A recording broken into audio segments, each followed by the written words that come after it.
Watts four dinner അതായിരുന്നു ഇന്നത്തെ നമ്മുടെ ഡിസ്കഷൻ. സൺഡേ അല്ലേ, ഫൈനലി ഡിസൈഡ് ചെയ്തു പുറത്തുനിന്ന് കഴിക്കാന്ന്. എന്തെങ്കിലും പറയടാ. നമ്മൾ ഇന്ന് എവിടെന്നാ ഫുഡ് കഴിക്കുന്നേ?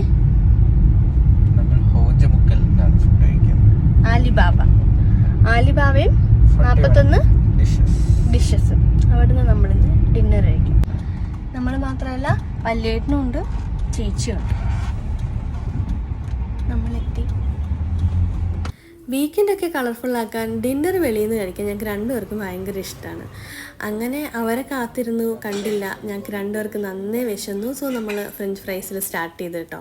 കുറച്ച് കഴിഞ്ഞപ്പോൾ വല്യേട്ടും ചേച്ചിയും വന്നു. പിന്നെ നമ്മൾ ഫുഡൊക്കെ ഓർഡർ ചെയ്തു, വയറ് നിറച്ച് കഴിച്ചു. നല്ല ഫുഡായിരുന്നു.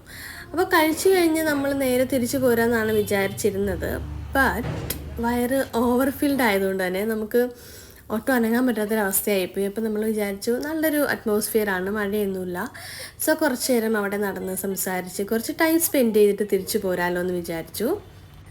ഞങ്ങൾക്ക് 4 പേർക്കും കൂടി ഇന്ന് ടൈം സ്പെൻഡ് ചെയ്യാൻ ഭയങ്കര ഇഷ്ടമാണ് കേട്ടോ. നമ്മളിങ്ങനെ വർത്താനമൊക്കെ പറഞ്ഞ് തമാശയൊക്കെ പറഞ്ഞ് ഫ്യൂച്ചർ പ്ലാൻസ് ഒക്കെ ചെയ്ത് ഇങ്ങനെ നടക്കാൻ ഞങ്ങൾക്ക് ഈ 4 പേർക്കും ഭയങ്കര ഇഷ്ടമാണ്.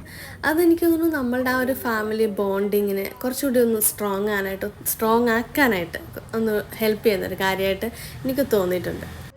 നമ്മൾ കല്യാണം കഴിക്കുന്ന ആളും ആ വീട്ടിലെ ആളുകളും നമ്മുടെ വൈബിനത്ത് കിട്ടുക എന്ന് വെച്ചാൽ അതൊരു ലക്ക് തന്നെയാണ്.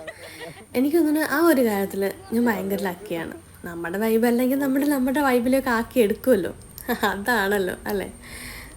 അങ്ങനെ നമ്മൾ ഡിന്നറൊക്കെ കഴിച്ച് അങ്ങോട്ടും ഇങ്ങോട്ടൊക്കെ നടന്ന് അതൊന്ന് ഡൈജസ്റ്റൊക്കെ ആക്കി നമ്മൾ തിരിച്ചു പോവാണ് കേട്ടോ.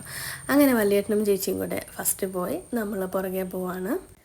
അങ്ങനെ ഈ വീക്കെൻഡും നല്ല അടിപൊളിയായിട്ട് കടന്നുപോയി.